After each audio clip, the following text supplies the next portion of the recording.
Vocês receberão uma lembrancinha que os filhos darão para nós.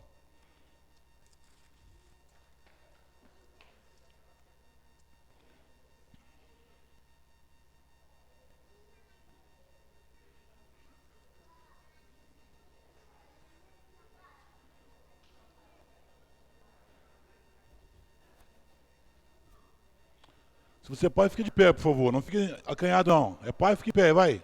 Vamos lá, os pais fiquem em pé. Só os pais. Isto.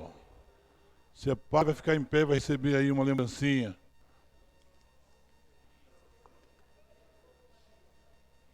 Alguns não são, mas em breve serão. Isso. Cadê o meu? Também sou pai. Aqui o meu. Ah, aqui, rapaz. Os pais que não gostam de chocolate, pode passar aqui para mim que eu gosto.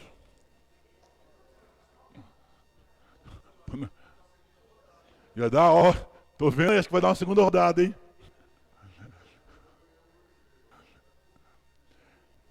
Se tem branco, chocolate branco, dá para dividir o outro também.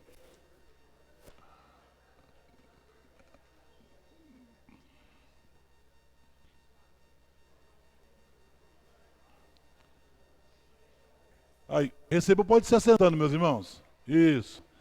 Recebeu pode se assentando.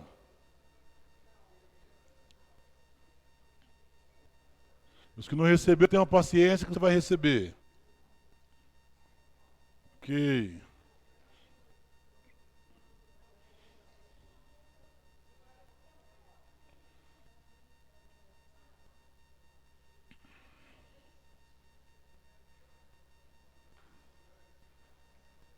Opa, segura, peão. Ainda bem que o pessoal está esperto aqui.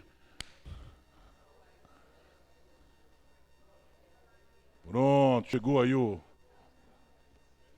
De novo, vai.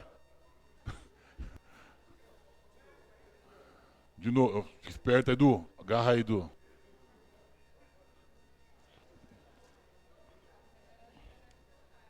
Espera voltar primeiro, acho melhor, hein? Fica aí agora, que tem que passar por cima de você.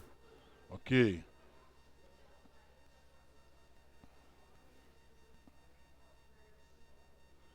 Irmãs,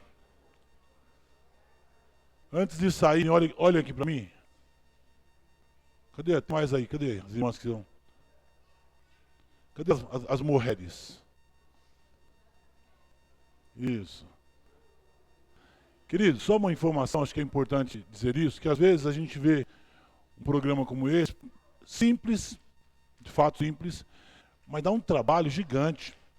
Porque não é só vir aqui à frente cantar, tem que ensaiar, tem que se preparar, tem que se organizar, todo esse processo. Então, quando você vira acontecer um programa como esse, louve a Deus por essas irmãs, na direção da Sâmia, do departamento infantil e as suas parceiras ali. Deus abençoe vocês ricamente.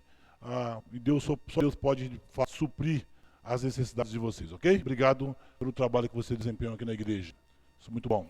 Queridos, duas informações antes da gente olhar para o texto que será lido hoje. Você está sentado numa cadeira diferente da que nós tradicionalmente usamos, que é uma cadeira branca. Surgiu uma oportunidade e o Conselho da Igreja se reuniu. Eu achei interessante a oportunidade, então adquirimos 180 cadeiras como essa. Temos 140 aqui, mais outras guardadas lá. Todas as salas agora, vem para cá, vem para cá. Todas as cadeiras agora estão nas suas salas. E vamos aí fazer um teste, o que é melhor. Portanto, deem um feedback depois para nós aí. Essa cadeira custa R$10 cada uma. Se você quiser participar comprando a sua, não leva para casa, não, deixa aqui, tá bom? Você compra, deixa aqui. A gente vai usar para outra coisa depois. Mas se quiser participar depois, você pode então procurar um dos tesoureiros aí e dar uma oferta, R$10 cada uma cadeira. Eu sempre digo, irmãos, esses valores todos, eles estão embutidos no seu dízimo, para você que é dizimista. Então tudo que a gente faz na igreja aqui já está no seu dízimo. Quanto mais poderíamos fazer se você entendesse que não é uma coisa para nós ganharmos dinheiro. Isso é um recurso para manter a obra do Senhor e crescermos e tudo mais. Então, quando dizemos assim, você pode contribuir se você quiser para ajudar na cadeira, isso vai nos dar condições de atingirmos outras áreas, ok? Assim como a revista Escola Bíblica Dominical e outras coisas, mas nos ajudam nesse processo todo aí, que os irmãos sabem cada centavo para onde vai, por causa da nossa eficiente a comissão de finanças, eficiente departamento de tesouraria, conselho geral, liderança da igreja. Então, quando você aplica o seu dinheiro aqui, você sabe que você está aplicando exatamente para onde ele tem que ir, porque é assim que a gente entende o dinheiro do Senhor. Portanto, se quiser participar, será muito bem-vindo.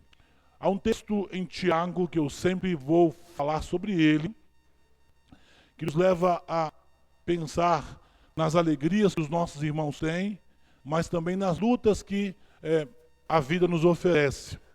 Eu pedi a Sueli que viesse o culto hoje à noite, ela disse, pastor, eu não estou meio bem, porque a minha cabeça dá uma pressão muito grande.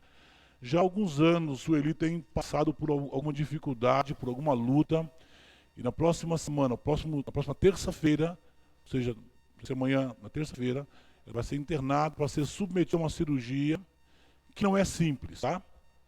Porque vai ter que abrir o crânio, mexer com cérebro, e isso é uma coisa bastante séria, tem alguns riscos, mas qualquer cirurgia tem risco, né? Essa muito mais. Portanto, eu quero pedir aos irmãos que nós tenhamos um tempo agora para intercedermos pela vida. Fizemos isso de manhã com os irmãos que estavam aqui, e vamos fazer agora, porque nós queremos que a nossa vida pertence a Deus. Paulo vai dizer, quer vivamos ou quer morramos, somos do Senhor, não é? Mas a nossa oração é que Deus preserve a vida da Sueli, que tem sido, irmãos, um testemunho brilhante na cidade, dando treinamento, dando testemunho do que Deus já tem feito na vida dela. E nós queremos que Ele permita que ela tenha mais tempo conosco para isso, então orem. Outra questão importante, você pode orar, mas você pode também entrar nesse negócio com sangue. Então a partir de amanhã e na terça-feira, já houve uma campanha passada, alguns irmãos aderiram, agora você pode aderir a essa campanha também, doando sangue. Qualquer tipo de sangue, até se for ruim, estou brincando, calma, brincadeira. Qualquer tipo de sangue pode ser doado, porque se não for usado para ela, outro é usado no lugar e então coloca no banco de sangue. Então, ali no Hemocentro em Marília, você vai dar o nome da Sueli, Sueli Fernandes Guimarães. Eu vou colocar amanhã no WhatsApp, para você poder se lembrar disso, você não se esquecer.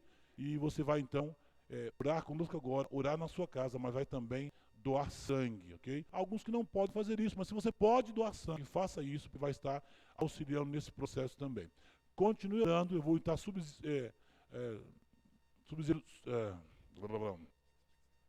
passando informações diárias para os irmãos da situação, como tem feito em todas as situações que a igreja enfrenta, mas esta nós precisamos aí com um pouco mais de intercessão, de cuidado, e pedir a Deus que, como Ele tem generosamente abençoado a igreja e os membros da igreja, que Ele continue fazendo isso, ok?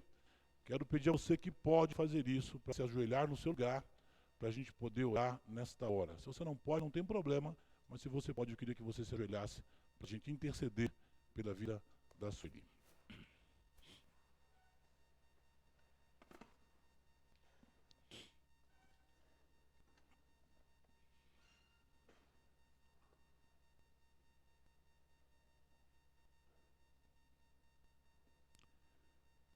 Nosso Pai querido, eu sei, ó Deus, nós podemos orar de todas as formas ou em qualquer posição.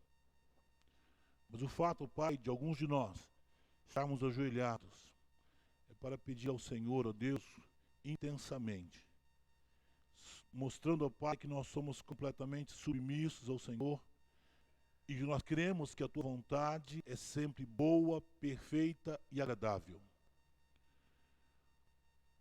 Nós confiamos a Deus que o Senhor tem preparado, Senhor, o coração, a mente, a vida da Sueli, para que nessa próxima terça-feira, essa cirurgia, em primeiro lugar, ó Deus, venha para glorificar, para exaltar, para testemunhar a respeito de um Deus bom que cuida dos seus filhos.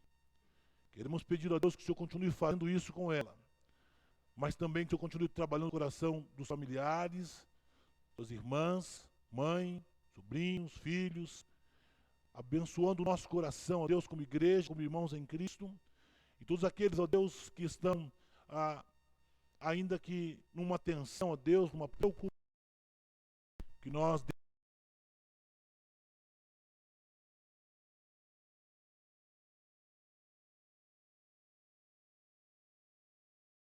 bom termo a esta cirurgia na próxima terça-feira. Levanta também, Senhor, homens e mulheres para que contribuam também com doação de sangue. Por isso colaborará também com essa questão.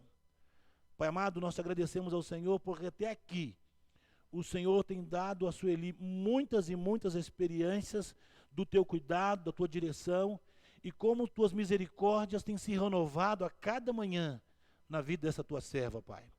Nós temos visto o Senhor agir, Pai, na igreja, em muitos casos de enfermidade.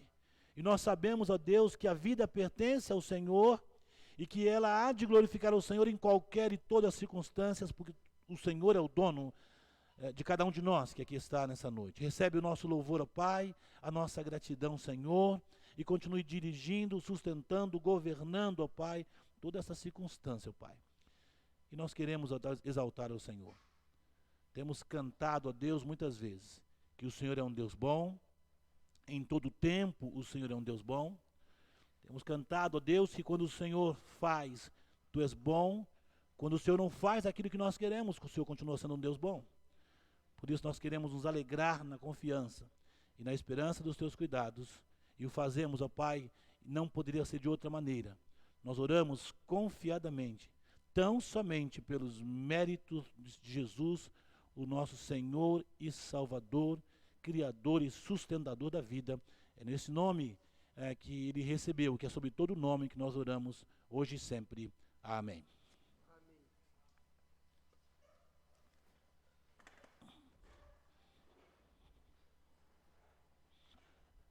Continue, irmãos, na sua casa intercedendo, e eu não sei a hora da cirurgia, tem a hora da cirurgia já? Eu vou providenciar horário para que nós façamos um grande mutirão de oração, para que o tempo em que ela estiver na mesa de cirurgia, nós estejamos sustentando aos médicos, enfermeiros, toda a equipe, nas mãos do Senhor e pedindo a Ele que faça aquilo que lhe aprouver. Mateus capítulo 7, versículos de 7 a 12. Na semana passada eu quase preguei esse texto junto com os versos de 1 a 6, mas entendi que era importante que nós gastássemos um tempo apenas nesse texto, dos versos de 7 a 12. Não é? E pensando também nos Jesus pais, esse texto tem muito para nos dizer, por isso é que nós reservamos esse espaço, versículos 7 a 12, para conversarmos hoje à noite. Se você perceber alguém sem Bíblia perto de você, por favor, ofereça a sua, para que ela possa participar da leitura. Se você veio munido de um instrumento chamado celular, quero pedir a você que, por favor, ouça a minha orientação e use só a Bíblia. Se você precisar usar Facebook, WhatsApp, coisa assim, você, por favor, faça isso em outro lugar, porque aqui é o lugar de ouvirmos a palavra de Deus e temos comunhão com os irmãos, e tendo visto irmãos dando mau testemunho a adolescentes e crianças com essa prática, eu quero sugerir ao irmão que tenha um bom senso com relação ao instrumento que você tem em suas mãos. Mateus capítulo 7, versos de 7 a 12, o evangelista assim nos diz: pedi e vos será dado, buscai e achareis, batei e a porta vos será aberta. Pois todo o que pede, recebe, quem busca, acha, e ao que bate, a porta lhe será aberta. Quem dentre vós, se o filho lhe pedir pão, lhe dará uma pedra? Ou se lhe pedir peixe, lhe dará uma cobra? Se vós, sendo maus, sabeis dar boas coisas aos vossos filhos, quanto mais vosso Pai, que está no céu, dará boas coisas aos que lhe pedirem. Portanto, tudo o que quereis que os homens vos façam, fazei também a eles, porque esta é a lei e os profetas. Quando naturalmente você lê esse texto, a impressão que se tem é que ele está completamente fora do contexto. Parece que ele não tem lugar nesse texto, porque trabalhamos a semana passada, a partir do verso 1, ele começa dizendo, não julgueis para que não sejais julgados, e trabalha essa questão de julgamento, vai falar então de hipocrisia, daquele que vê o cisco no olho do irmão, mas tem uma trave no seu olho, e depois ele entra, não deis aos cães o que é santo, tá? E aí entra então, pedi e vos será dado, buscai e achareis, batei a porta, vos será aberta. E parece-me que esse texto está fora de ordem ou fora de lugar. Porém, quando fazemos uma avaliação um pouco mais própria do texto, vamos perceber que todo o capítulo 7, Jesus está trabalhando no Sermão da Montanha exatamente sobre a questão do julgamento. Mais do que isso, talvez, a questão dos relacionamentos. E a pergunta é, então, como é que nós podemos nos relacionar? Como é que nós podemos nos relacionar de modo que isso glorifique e isso exalte ao Senhor? A pergunta é, como vai o seu relacionamento com Deus? Como vai o seu relacionamento com as outras pessoas? Eu fiquei imaginando, vendo aquele amontoado de crianças aqui. Estamos nos dias dos pais e as crianças têm a mania de pedir tudo, né? Elas pedem tudo porque elas não sabem o preço. E elas querem isso, querem aquilo, querem aquilo, querem aquilo, querem aquilo outro, né? E quando você fala assim, eu não tenho dinheiro, passa o cartão. Elas não sabem o que significa passar cartão, não é? Elas querem. Elas entram no supermercado, ficam extasiadas com tantas coisas que tem ali, e elas querem então buscar isso, e os seus pais e tudo mais. Quando não há uma boa orientação, ela chega lá no supermercado, rola, vira cambalhota, e sai chorando, e quer, o pai arrasta pelo pescoço, aquela coisa toda, porque eles querem. Porque para eles, o pai tem todo o poder. Para ele, o papai pode tudo. Aliás, até chamou aqui o César lindão. Eu não acredito nessa conversa não, mas ele chamou o César de lindo, outro de fortão, outro de bonitão. Isso é conversa. Enfim, mas o fato é, irmãos, o fato é que os nossos filhos olham para nós com uma admiração. Quando parece que eles vão crescendo, dependendo da realidade com que eles vivem, o papai, que é o herói, passa a ser o vilão. Para alguns, o papai, que é herói, vira um super-herói. Porque é a visão da criança. É a visão de como ela vê o papai. Essa visão de paternidade, ela é interessante porque nós também, como pais, às vezes nos vemos incapazes de dar aos nossos filhos aquilo que eles precisam. Uma criança, porém, quando está no hospital, ali com dificuldades, com necessidades, e você não sabe o que faz, você até a hora, Deus, tira a minha vida, deixa que ela viva mais, porque ela está novinha ainda. Então, você sente uma incapacidade muito grande, às vezes, de não oferecer aos seus filhos algo mais. Porque para nós, às vezes, o dar aos nossos filhos, ou oferecer coisas a ele, está voltado para uma realidade meramente materialista. A gente acha que eles podem, de fato, ser melhores, tendo, quando a nossa maior preocupação deveria dar a eles que eles se tornassem. Não é? O ter recursos, o pertencer e todas essas coisas, elas às vezes nos fazem perder a consciência a respeito do que é paternidade e passamos isso para eles, e quando eles crescem, eles não cobram de nós coisas que nós não podemos dar, e passam também a ensinar aos seus filhos uma paternidade errada, que é construir, que é edificar, que é ter coisas e não criar um relacionamento. Portanto, quando olhamos para esse texto, a priori pensamos que ele está fora de lugar, mas ele não está, e no decorrer do nossa mensagem vamos perceber isso. Esse texto, irmãos, ele está rapidamente depois dos versículos 6, nos mostrando algum julgamento aí. Dos versículos 7 a 12, que nós acabamos de ler, a gente chama isso de perícope, ou de porção, ou de parte do texto. Significa ou não significa que nós receberemos imediatamente tudo o que nós pedimos. Na cabeça da criança, tudo que ela pede, ela tem que receber. Na cabeça da criança, tudo que ela pede, ela parece que precisa daquilo. Na cabeça dela, as coisas são assim. Veremos hoje nesse texto que as coisas não são bem assim, nem para as crianças, nem para nós adultos. No contexto do Sermão da Montanha, Jesus está preocupado em nos mostrar como podemos viver sem julgar e como podemos viver o padrão do Sermão da Montanha. Esse padrão que, na verdade, a começar no capítulo 5, descrevendo as características do reino, as qualidades do reino, o caráter do reino, parece que nos esmaga, nos aperta, e mostra que nós somos de fato necessitados.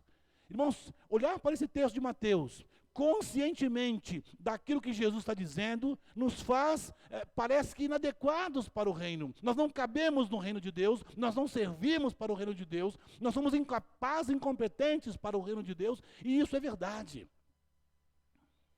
Qual é então o segredo de tudo isso? É que a nossa necessidade, as nossas dificuldades, elas não são supridas por nós mesmos, pois precisamos da ajuda da graça de Deus. Nós precisamos de um pai que saiba nos dizer, sim, meu filho, aqui está. Nós precisamos de um pai que saiba, isso não é bom para você. Nós precisamos de um pai que tenha coragem de dizer para nós não, sem se preocupar que vamos espernear, que vamos odiá-lo, que vamos criar situações para com ele. Jesus então vai nos mostrar no Sermão da Montanha que nós, apesar de inadequados, nós temos um pai, de fato, que cuida de nós. Martin Lloyd Jones nos ajuda a entender um pouquinho algumas coisas, quando ele, então, faz algumas perguntas do tipo: por que não estamos exemplificando esse Sermão do Monte de maneira mais perfeita em nossas vidas? Por que é que parece que este padrão é um padrão alto demais para alcançarmos? Por qual razão não vamos nos conformando cada vez mais com o modelo do próprio Senhor Jesus? Porque parece que alguns modelos são melhores do que a figura do Jesus histórico, mais do que isso, a figura de um Deus perfeito, encarnado na pessoa e feito pela obra de Jesus. Se tudo o que nós necessitamos nos é oferecido, tudo nos é prometido nessa abrangente promessa, então por que não nos valemos desses recursos conforme devemos fazer? Porque o privilégio de ouvir um sermão desse, da boca de Jesus, que mostra de fato quem é e como é o seu reino, parece inapropriado para você e para mim. Porque parece que há algo melhor, há uma sugestão melhor do mundo onde nós vivemos. Seja da religiosidade, do mundo acadêmico, do mundo corporativo, há algo melhor para nós, que não a mensagem que Jesus faz aqui. Por que é que parece, irmãos, que às vezes nós estamos labutando e lutando com Deus, ao invés de termos um relacionamento com Ele? Essas questões todas são colocadas nesse texto para nós. Jesus quer nos fazer enxergar o valor dos relacionamentos, especialmente com Deus, a fim de que saibamos nos relacionar também com outras pessoas de um modo saudável. Veremos esse texto que quando nós então não nos relacionamos com Deus de modo adequado, todos os nossos relacionamentos têm lá algum tipo de dificuldade. Quanto mais nos aproximamos de Deus, quanto mais nos envolvemos com Deus, quanto mais nos relacionamos com Ele, então nós percebemos essa graça de Deus se manifestando em nós e de nós para as pessoas que também estão ao nosso redor. Jesus vai investir um tempo com os seus discípulos e com a multidão para auxiliá-los, aos seus discípulos, a entenderem algumas questões importantes. Primeiro, o texto vai dizer lá: pedi e vos será dado, buscai e achareis, batei e a porta vos será aberta, pois todo o que pede recebe, quem busca acha, e ao que bate a porta lhe será aberta. Esse texto, irmãos, nos leva a pensar que aqui está um importante chamado de Deus. O que ele está fazendo é chamando os seus discípulos para uma aproximação, para, em outras palavras, um relacionamento. Um relacionamento que se desenvolve, além de outros aspectos, também através da oração. Ele investe em tempo para auxiliar os seus discípulos, para mostrar para eles que há algo muito importante aqui. E a primeira coisa que nós vamos ver nesse texto, irmãos, é que oração, que relacionamento, que busca, que aproximação para Deus é um imperativo, é uma ordem. Ele vai dizer: peça, busque e bata. Ele vai dizer: vocês precisam fazer isso. É mais do que necessário que vocês entendam isso. Qualquer um que deseja comunhão verdadeira com Ele precisa obedecer esse imperativo, obedecer essa ordem que Jesus aqui dá no texto. Mais do que isso, Esta é uma atividade prática de confiança, de paciência e de perseverança. Receber, encontrar, ter a porta aberta à sua frente é privilégio de quem vai atrás, de quem pratica. E ele vai dizer então que, pois o que pede, recebe. O que busca, acha. E ao que bate, a porta será aberta. Então o que vemos nesse texto, irmãos, é muito interessante porque nos leva a pensar que há aqui um terceiro aspecto, que é um relacionamento de constante crescimento. O quanto eu busco, o quanto eu procuro, o quanto eu bato, eu vou recebendo, porque há um relacionamento do servo com o seu discípulo, o seu discipulador ou o seu mestre, e do mestre com o seu discípulo. Então quem quiser viver em triunfo, quem quiser viver uma vida abundante e em paz e alegria, precisa perceber algumas questões importantes que esse texto nos passa. Quero estabelecer 3 delas com você. Eu e você precisamos, eu vou usar a expressão precisamos, porque não é uma coisa que eu possa escolher se de fato eu quero crescimento. Não é uma coisa que eu posso escolher se de fato eu entendo a mensagem aqui do Sermão da Montanha. De fato eu tenho necessidade, eu preciso disso. Então a necessidade prioritária, irmãos, ela é espiritual. Pois podemos angariar muitas coisas aqui e sermos vazios, sem expressão e sem objetivos eternos. É interessante porque o texto vai dizer então que é uma ordem de Deus. Peça. É uma orientação. Ore. É de fato uma informação prática para nós. Se aproximem. Há uma disposição de Deus em cuidar de nós. Há uma disposição de Deus em nos abençoar. Há uma disposição de Deus em, de fato, dar aquilo que nós precisamos. O problema é que quando nós não entendemos quais são as nossas necessidades, nós então passamos a criar necessidades que de fato não são as necessidades que nós precisamos. Então, por isso eu disse que a necessidade primeira, ela é espiritual. Nossos olhos estão sempre voltados para as coisas da terra. Precisamos perceber que uma nova dimensão, olharmos para a eternidade. Quando vivemos na dimensão terrena, nossos olhares estão virados para a terra. Temos necessidades das coisas daqui. É verdade, o texto vai falar sobre isso. O texto que foi a abertura do culto hoje, capítulo 6, melhor dizendo, quando Jesus ensina a orar, ele começa a oração dizendo, portanto, capítulo 6, verso 9, portanto, orai deste modo. É aqui, irmãos, que Jesus ensina para os seus discípulos que eles têm um Pai. Que eles têm um Pai que está disponível para abençoá-los. Um Pai que não é qualquer Pai. Diz, Pai nosso que estás nos céus, santificado.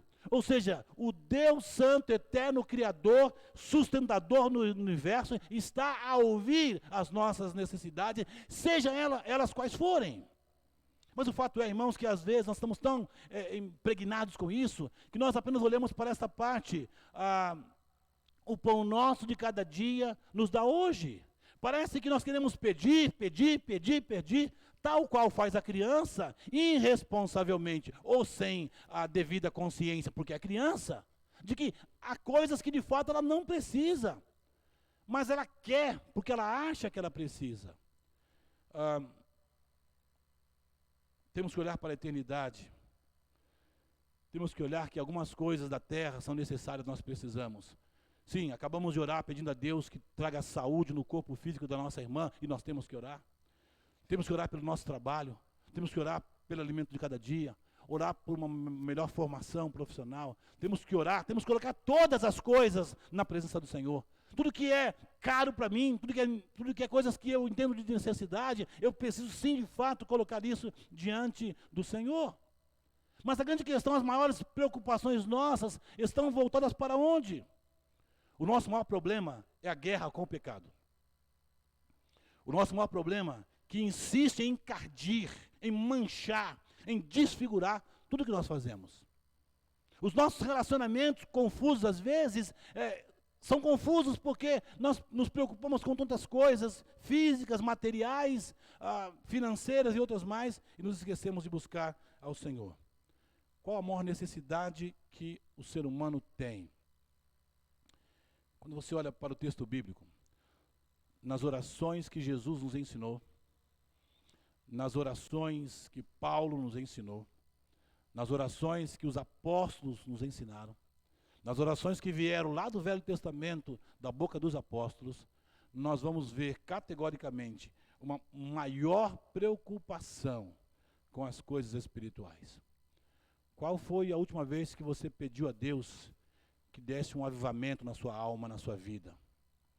Qual foi a última vez que você disse: Deus, eu tenho sede de Ti, ou eu preciso ter sede de Ti? Deus, eu não consigo olhar para a Tua palavra como o Senhor quer que eu olhe. Eu não consigo nem orar, Senhor. Qual foi a última vez que você olhou para a igreja de Cristo como sendo a menina dos olhos dele, a coisa mais importante dessa terra? Depois da família, claro. Qual foi a última vez que você pediu: Deus, eu preciso conhecer o Senhor, porque eu não tenho esperança de vida eterna, se eu morrer eu não sei para onde eu vou. Eu tenho medo de tudo e de todos. Qual foi a última vez que você orou por um pecado que você tem de relacionamento com uma pessoa? Qual foi a última vez que você orou pedindo: Deus, ilumine a minha mente, para que olharmos para a Tua palavra, ou olhar para as necessidades espirituais, eu saiba que eu sou necessitado disso? Qual foi a última vez, irmãos, que você abriu o capítulo 5 de Mateus e disse: Senhor, eu preciso ser um pobre de espírito. Senhor, eu tenho que chorar pelos meus pecados e pelos pecados da minha família e da minha nação. Qual foi a última vez que você orou pedindo: Deus, eu preciso ser humilde? Qual foi a última vez que você orou pedindo: Senhor, eu preciso de fome e sede de justiça, da Tua justiça? Qual foi a última vez que você orou assim, como eles oraram aqui: eu preciso de misericórdia, eu preciso de um coração puro, uma mente limpa? Qual foi a última vez que você brigou com o pecado e disse: Deus, é isso que eu preciso, essa é a minha real necessidade? Qual foi a última vez que você disse: Senhor, se eu for perseguido por causa do Teu nome, eu vou me alegrar? Qual foi a última vez que você fez isso? Agora, qual foi a última vez que você pediu: Deus, aumente o meu salário no meu trabalho, manda aquele patrão chato embora, tira de mim essa dificuldade financeira, liberta a minha saúde financeira, me dá saúde física, eu preciso disso, disso, disso, disso, disso? Qual foi a última vez que você orou pedindo coisas materiais, físicas, para o seu deleite pessoal, que não tem nada a ver com a glória de Deus, que não tem nada a ver com a bênção para as pessoas que você não conhece, que não tem nada a ver com o reino de Deus, que é coisa sua para o seu bem? De novo, irmãos, o texto de Mateus capítulo 5, quando ele ensina a orar dizendo que o pão nosso o Senhor nos dê.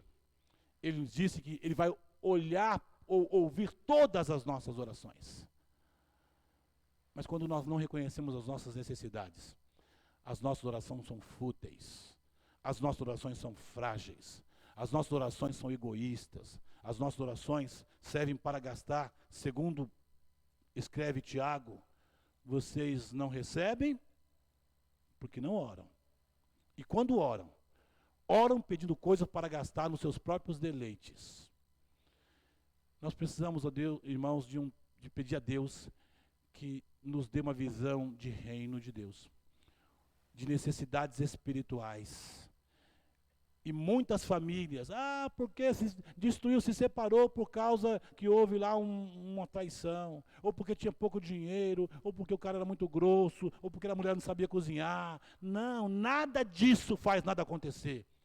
O que faz os mal entendidos, o que faz as crises acontecerem, é falta de Deus.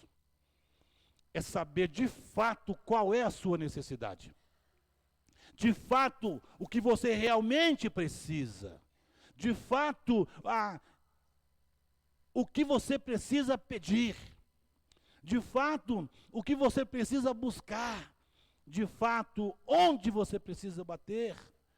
É isso que nós precisamos. Nós estamos, irmãos, às vezes tomados por um mundanismo financeiro, físico, religioso até, que não tem nada a ver com o reino de Deus.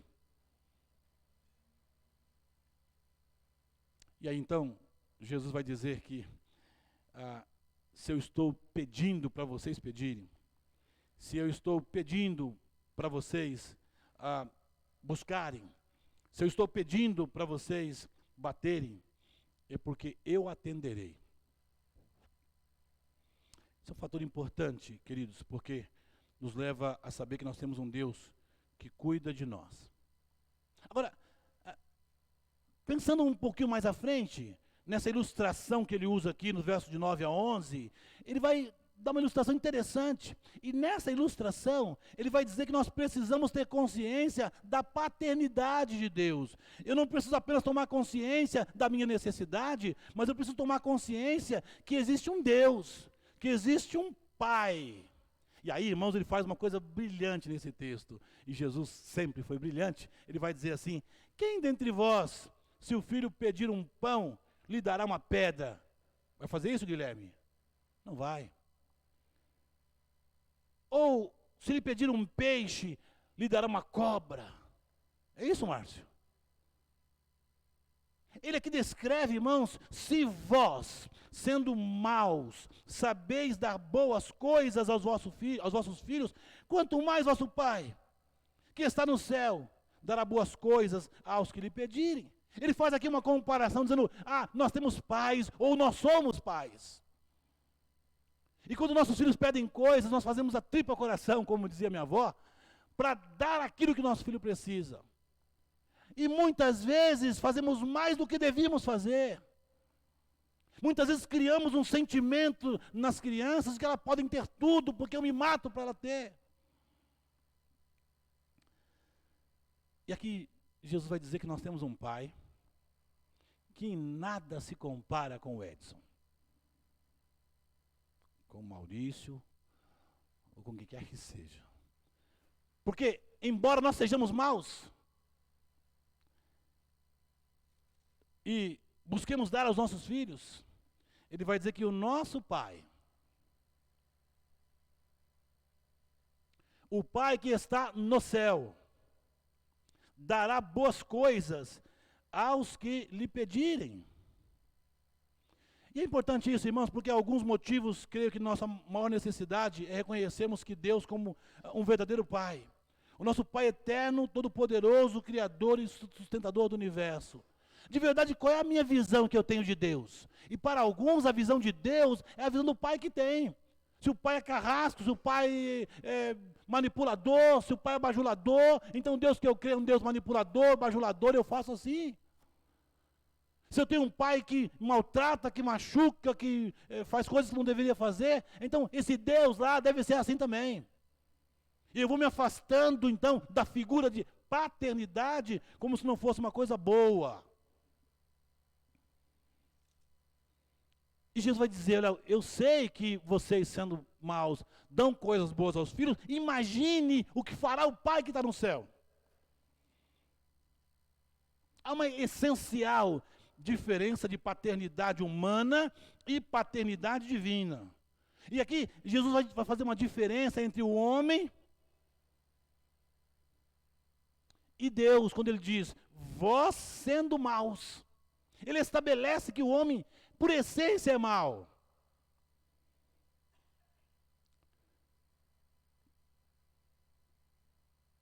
Como pais, temos desejo de dar boas coisas aos nossos filhos. Nosso desejo, porém, é incomparavelmente menor ao desejo de Deus em nos dar o que nós precisamos. É importante também salientarmos que Ele não nos dará aquilo que julga pernicioso ou prejudicial para nós. Interessante porque o texto vai dizer assim, o Pai que está no céu dará boas coisas aos que lhe pedirem. As boas coisas, em que grau? Ou a que óculos? Essas boas coisas são determinadas por quem? Então, o Pai é quem determina, o Pai é quem tem autoridade, o Pai é quem governa, o Pai é quem tem mais experiência. Falamos de termos humanos e imaginemos nós a visão de um Deus todo-poderoso que antes do mundo existir, Ele cria todas as coisas, que pelo poder da sua palavra faz dar existência ao mundo. Quando Jó e os seus amigos vão criticá-lo, ele pergunta, onde estava você quando eu dava vazão ao mundo? Quando eu escondia água debaixo das montanhas? Onde você estava? Então Deus aqui, irmãos, a figura de Deus, nós encontramos norteada em todo o princípio, desde a criação até os dias de Jesus, nos nossos dias até Ele voltar, é de paternidade. Ele é Pai. E por ser Pai, Já vemos desde o começo da história, ele dizendo, Israel é o meu filho e eu sou o seu pai. E como pai, ele vai discipliná-los em todo o tempo para formar neles o caráter do próprio Deus.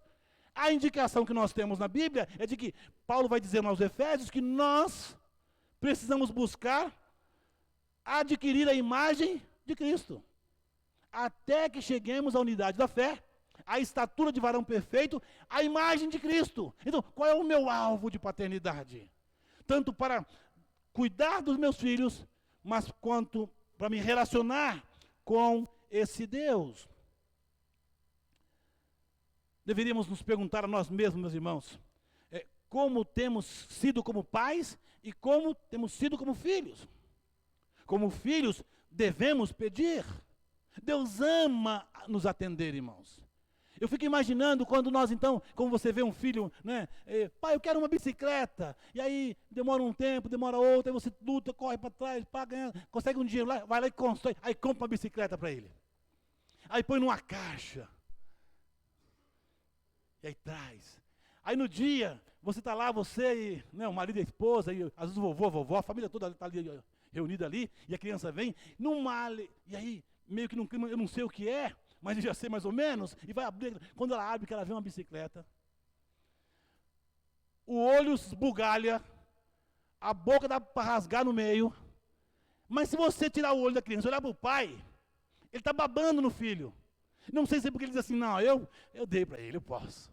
Ou se ele vê tanta alegria na vida da criança que ele fala, puxa, como eu posso participar disso com meu filho? Eu fico imaginando, irmãos, Deus, na sua eterna graça, dizendo que quando pessoas se arrependem dos seus pecados, há uma festa na eternidade, há uma festa no céu. Quando Deus vê que eu e você estamos lutando com os nossos pecados, e nós pedimos, Deus, faz de mim um homem de bem, uma mulher de bem, faz de mim uma pessoa serva do Senhor, que faça diferença onde eu vou estar. Eu não quero passar por este mundo, ó Deus, como se fosse nada. Eu quero passar por este mundo e deixar um legado. Seja para os meus filhos, para a minha família, para os meus irmãos da igreja, para o mundo lá fora, para o meu patrão, para o meu empregado. Quando eu partir, eles vão saber que lá foi alguém filho de Deus. Então, irmãos, precisamos construir esta consciência de paternidade. Mas não conforme os méritos humanos, os nossos méritos. Nós precisamos construir esta paternidade, ou entender essa paternidade, de fato, num Deus que é todo poderoso, que não há mudança nem sombra de variação, que é um Deus perfeito, que faz o tudo do nada, que promete para nós uma vida melhor e cumpre. Deixa eu dizer uma coisa para você. E a gente ouve às vezes essas coisas, a gente fica meio que pensando, mas fulano de tal, o cara não é crente, o cara não serve ninguém, o cara está largado na vida, teve 5 casamentos, bate no filho, chuta o cachorro, rouba todo mundo, o cara está bem. Bem, qual perspectiva? Eu nunca queria estar bem assim. Essa perspectiva que o mundo está sendo construído, irmãos. É nessa visão de que o mal prevalece contra o bem, não é uma visão bíblica. Não é uma visão que está sendo aqui colocadas aqui especialmente quando Jesus vai falar de que tipo de caráter o reino tem. E ele expressa então, porque esse mundo é meio diferente. Estava conversando com a Daniela essa semana sobre esse texto, e a ideia de que é exatamente isso. Parece que o mundo ele é completamente diferente, o reino do mundo é completamente diferente do reino de Deus. Porque o reino do mundo, se você disser assim, não, eu sou um cara humilde, você deixou de ser humilde, não podia dizer isso. Mas se percebe em você uma humildade, confunde humildade com fraqueza. Quando você olha para as bem-aventuranças que mostram o caráter desse reino, Deus pegou a história e mudou de ponta cabeça. O que é fraco é forte. O que é humilde é o que vai para frente. São os que choram que serão consolados. Mas o mundo não vê o reino assim. O mundo vê um reino frágil. Eu fiquei conversando com o pessoal do Homens e Palavra. A gente fica olhando que parece que quando Jesus vai dizer assim, toda a promessa do Velho Testamento, Jesus virá como rei. De repente esse rei nasce numa manjedoura. E aí esse rei depois vem para entrar em Jerusalém no filho de jumento, que nem é dele.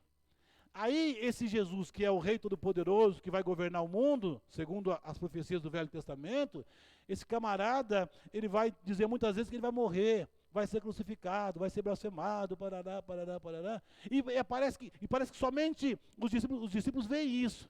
Vem a fragilidade, vem a humildade, vem o horror da cruz, mas não abre os ouvidos para ver ou para ouvir aquilo que ele diz. E no terceiro dia, eu vou ressuscitar.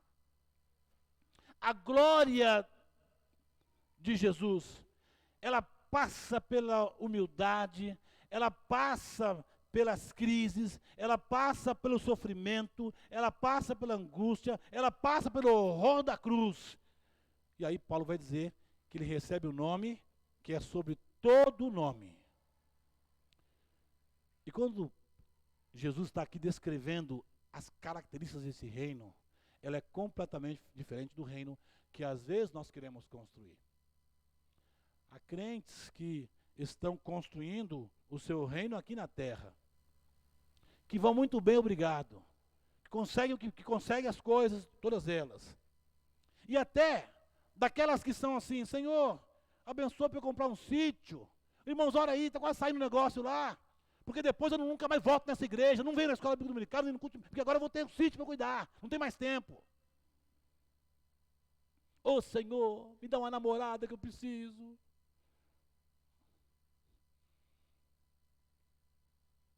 Aí esqueceu-se de Jesus por causa da namorada. Senhor, eu preciso de trabalho, Senhor, eu preciso juntar minha família. Nunca mais aparece na igreja, está com muito trabalho. Trabalho, tem muito trabalho, ele não pode vir na igreja mais, não pode servir mais, não pode cultuar mais, ele não pode vir mais aqui. Ele não tem tempo nem de dizer para o outro vizinho, amigo dele, quem é Jesus. Então, irmãos, de novo eu quero salientar que os nossos pedidos a esse Deus poderoso passa por essa certeza de que esse Deus não vai nos dar algo que seja para o nosso mal. Então precisamos pedir. Deus vai nos atender. Ele ama atender os nossos pedidos, orações. Agora, na visão de John Stott, ele vai dizer que esta oração, esta aproximação, esse contato com Deus, pressupõe um conhecimento de Deus. Sabe por quê? A criança não entra no supermercado e o primeiro homem que ela vê, moço, quer uma bala, porque ela não conhece ele. Mas ela sai de casa perturbando o pai, quero bala, quero bala, quero bala, eu quero bala. E chega lá, eu quero bala, me dá uma bala, porque ela conhece. Ela sabe quem é. Se você não conhece Jesus, você não sabe o que pedir. Você não sabe como pedir. Se você não conhece a Deus, você não sabe o que agrada a Deus. A segunda questão que ele nos ajuda a entender é que a oração, a aproximação de Deus, que ele nos manda, é na base da confiabilidade, ou da confiança. Você não coloca a sua vida nas mãos de quem você não confia.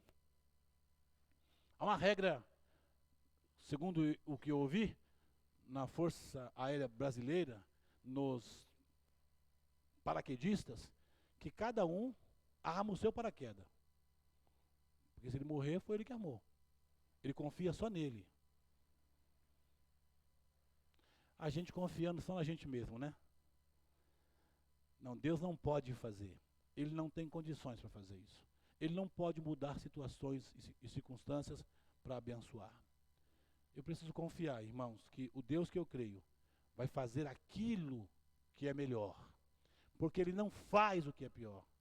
O texto diz, ele dará boas coisas aos seus filhos. E nós precisamos agradecer quando as coisas não vão muito certo. Deus, me dá a visão para eu poder entender e a situação certa, para eu não entrar enfurado, enrascada. E ainda agradecer a Deus por coisa errada. Irmãos, eu tenho visto tanto crente agradecer por cada sinuca de bico que ele inventou. Ele desobedeceu a Deus, foi atrás, deu certo. Obrigado, Deus, porque o Senhor me deu. Deus não deu aquilo para ele. E logo depois você começa a perceber as confusões, as crises, as dificuldades todas, porque acha que é assim.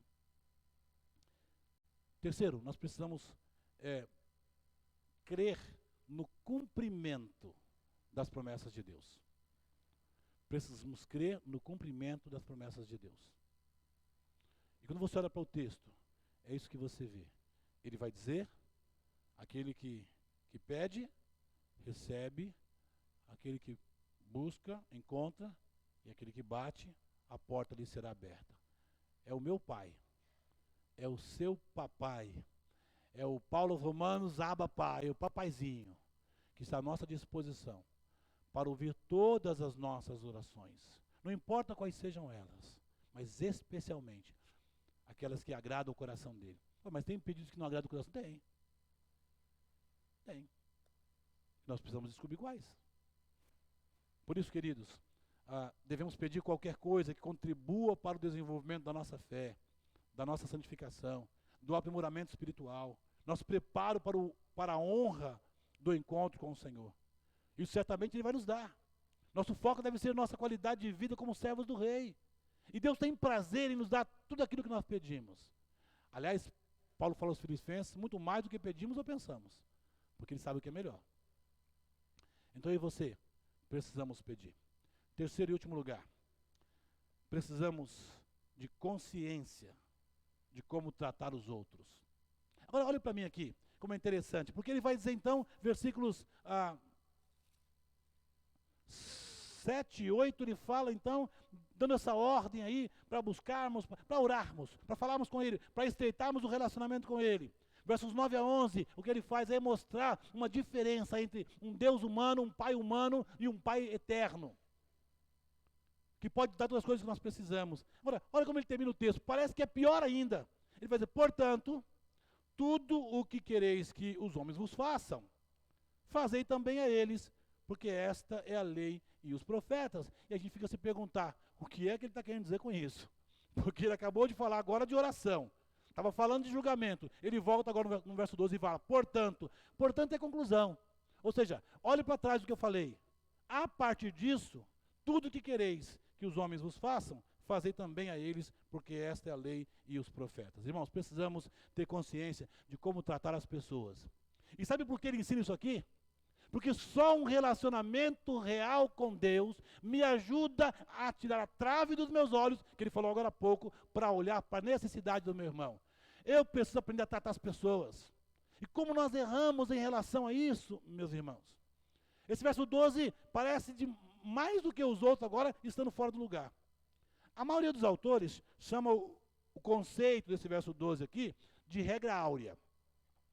Ou seja, devo tratar as pessoas, ou para ficarmos no contexto, julgar as pessoas como gostaríamos de ser julgados. Ele fala isso lá no verso 7, capítulo 7, de 1 a 6. Ele fala de julgamento, ele volta agora a falar de julgamento, porque ele vai dizer que como eu julgo as pessoas, como eu trato as pessoas, vai depender muito de como eu me relaciono com Deus. De novo vai aí a ilustração do óculos. Se eu tivesse que ler esse texto agora, sem os meus óculos, eu teria muita dificuldade. Talvez uns 4 passos para trás eu conseguisse ler. Mas quando eu coloco os óculos, parece que tudo ficou claro. Quando a minha relação com o meu pai está tudo bem, parece que os demais relacionamentos estão bem. Deixa eu dar um exemplo de casa agora. Eu que tive um pai que era alcoólatra, e quando ele chegava em casa, mamãe dizia assim, olha, todo mundo quieto, porque eu não sei como seu pai vai chegar. E era um horror. Todo mundo esperando o papai chegar, para saber como ele estava. E quando ele entrava, já chutando os cachorros, cada um ia para debaixo da cama, os seus quartos, e ficava quieto, porque o papai estava nervoso.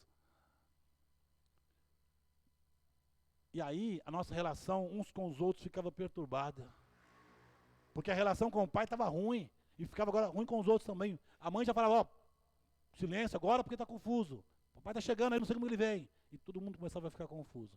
Se a sua relação com Deus é ruim, as suas relações também serão ruins com as pessoas, porque será egoísta, será orgulhosa. É isso que o texto vai nos mostrar aqui. Então, o que esse texto quer nos dizer? Que nós precisamos então julgar as pessoas a partir de como nós somos julgados por Deus. Pois é isso que o texto anterior falou para a gente. Deveríamos perguntar a nós mesmos, como gosto de ser tratado? O que é justo pensarem ao meu respeito? O que me ajuda e me encoraja? De semelhante modo, o que eu não gosto, o que me desanima, o que faz brotar em mim os meus piores sentimentos e desejos, quais as coisas que me fazem odiar e me desencoraja. À luz disso, eu consigo então agora determinar como as pessoas precisam ser tratadas. Eu não gosto de ser menosprezado. Eu não gosto que pensem de mim que sou isso, aquilo outro. Eu não gosto que me tratem como se fosse um lixo. E por que eu faço isso com as pessoas? E por que eu menosprezo as pessoas?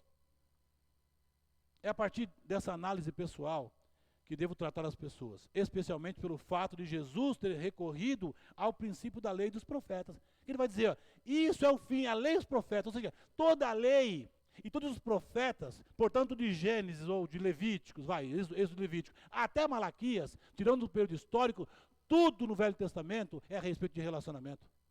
E como você tem que tratar os outros. Se você se autoanalisa, você não precisa ser julgado pelos outros. Por detrás da lei não está apenas uma multidão de regras, de pode e não pode.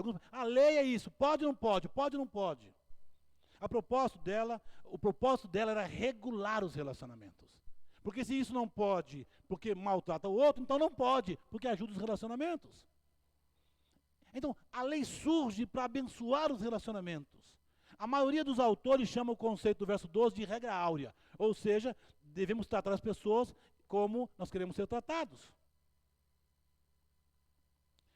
Irmãos, se nós temos que nos perguntar a nós mesmos como nós temos que viver e como teremos que ser tratados, à luz daquilo que nós temos como relacionamento com Deus, nós podemos tratar os outros também.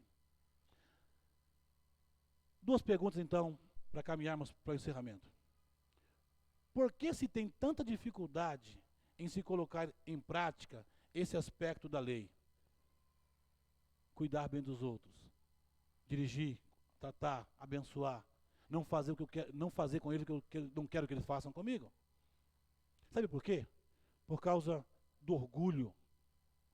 Porque a gente se esquece de olhar de verdade quem nós somos, de onde nós viemos, que nós não somos nada, que isso aqui é carne, não importa quantos quilates de ouro cubra a minha pele, não importa qual tipo de tecido que eu uso, não importa qual escola que eu estudei, não importa que tipo de carro eu ando, não importa que tipo de vida eu tenha, de faculdade eu estudei, não importa. Nada disso importa. Porque Deus nivela todo mundo por baixo na morte. Todo mundo na morte. Pastor Moisés, nosso representante da convenção, falando a respeito de cuidados paliativos antes da morte, ele fala isso. Quer ver um momento onde que a pessoa se torna pessoa de verdade? Quando ela fica doente. Agora ela é ela de verdade. Nada pode agora... porque no hospital não vai usar ouro, não vai usar roupa, ela vai ficar nua, vai usar a roupa do hospital, vai comer a comida do hospital. Não, tem lá os que vivem no glamour dos hospitais caros, né? Mas o fato é que todos nós, na enfermidade, na doença e na morte, somos iguais. Então o orgulho me faz tratar mal as pessoas. A segunda pergunta, como eu posso praticar esta regra de fazer para os outros o que eu quero que eles façam para mim? Quando Mateus descreve as palavras de Jesus em resposta aos religiosos, aqui em Mateus, lá no capítulo 22, sabe o que ele diz? Abre os ouvidos aí. Amarás o Senhor, o teu Deus, de todo o teu coração, de toda a tua alma e de todo o teu entendimento. Esse é o grande primeiro mandamento. O segundo, semelhante a este, é amarás o teu próximo como a ti mesmo. Desses dois mandamentos dependem toda a lei e todo o profeta. É de novo o que ele está dizendo aqui. Então, muitos querem exercitar o seu amor ao próximo, mas não amam a Deus. Paulo vai dizer que não há um justo sequer. Não conseguimos fazer o bem de verdade, irmãos, se não for depois de passar pela cruz. Porque tudo haverá algum tipo de interesse. Ninguém terá uma visão correta de si mesmo ou do seu próximo se tiver uma visão distorcida a respeito de Deus. Quando se tem a visão correta de Deus, sua grandeza, poder, majestade, soberania, etc. Obrigado, Du. Automaticamente se nos apresenta a nossa condição pecaminosa, incredulidade e falta de amor. Quando eu olho para Deus e eu o conheço, quando eu olho para Deus, eu sei que Ele é eterno, que Ele é poderoso, que Ele é grande. Automaticamente, refletido está em mim todo o meu pecado, toda a minha incapacidade, tudo aquilo que eu não posso fazer.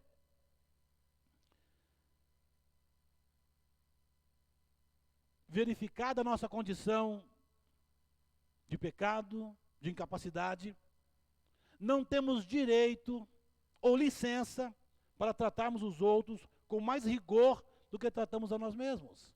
Mas é isso que ele acabou de ensinar.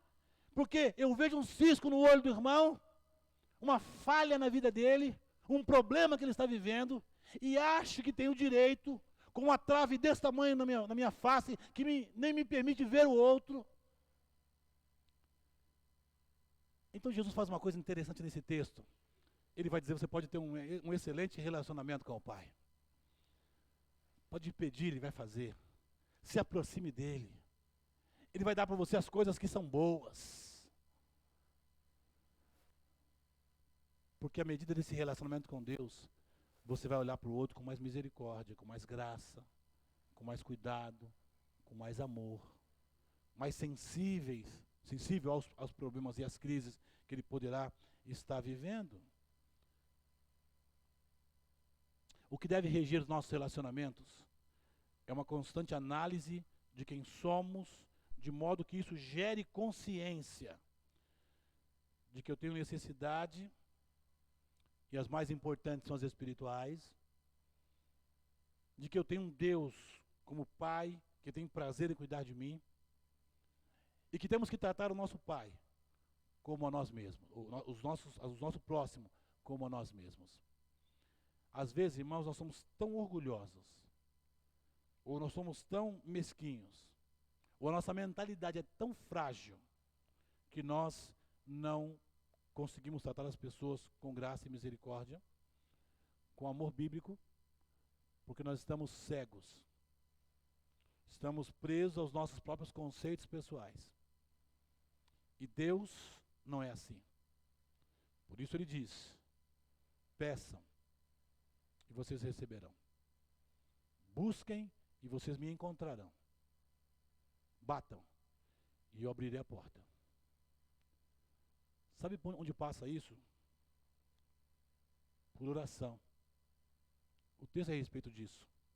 O texto é a respeito de busca por Deus, de relacionamento com Deus, de comunhão com Ele.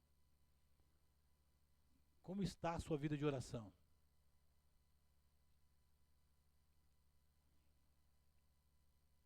Como é que você tem orado? Com quem você tem orado? Quando você tem orado? Por quais razões você tem orado? Eu quero desafiar você, meu irmão, a pensar sobre isso. Muito que poderíamos fazer em termos de relacionamento poderia ser melhor se o nosso relacionamento com Deus fosse melhor. É isso que ele está dizendo aqui. Passamos a julgar as pessoas de qualquer jeito, porque nós não nos vemos como o necessitado, como o incapaz, como o impossibilitado. Achamos que nós estamos na crista da onda, sem saber que nós somos miseráveis. Quando João escreve sua carta ao Apocalipse, ele vai dizer a uma das igrejas, e não sabes que é cega, pobre, miserável e nua. Tem crente por aí viajando na maionese, mas não sabe que é pobre, que é cego, que é miserável e que está nu, porque confia nessa terra e nas coisas dessa terra. Nós precisamos confiar em Deus, precisamos orar, precisamos amar a palavra dEle. Qual foi o último escrito que você leu a Bíblia na sua casa? Especialmente você, pai, que tem a responsabilidade de cuidar da sua mulher e dos seus filhos. Qual foi a última vez que você reuniu a família para orar com uma necessidade qualquer? Como nós temos falhado nisso, irmãos? E a gente acha-se no direito de julgar os outros. O vizinho briga demais, outro separou da mulher, outro roubou não sei o que lá. Você se acha melhor. Que nós desafiemos nosso próprio coração.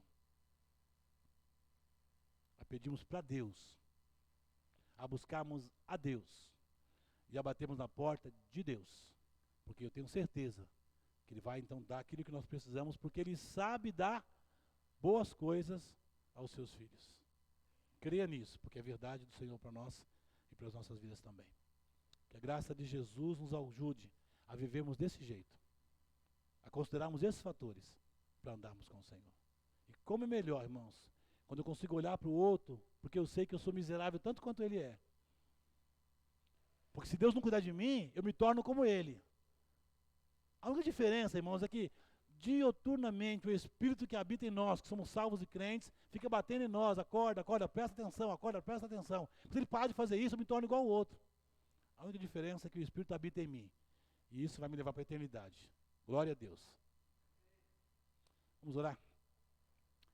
Deus querido, nosso Pai, nós agradecemos ao Senhor por esse tempo aqui. E nosso pedido a Deus que o Senhor nos ajude a nos aproximarmos do Senhor.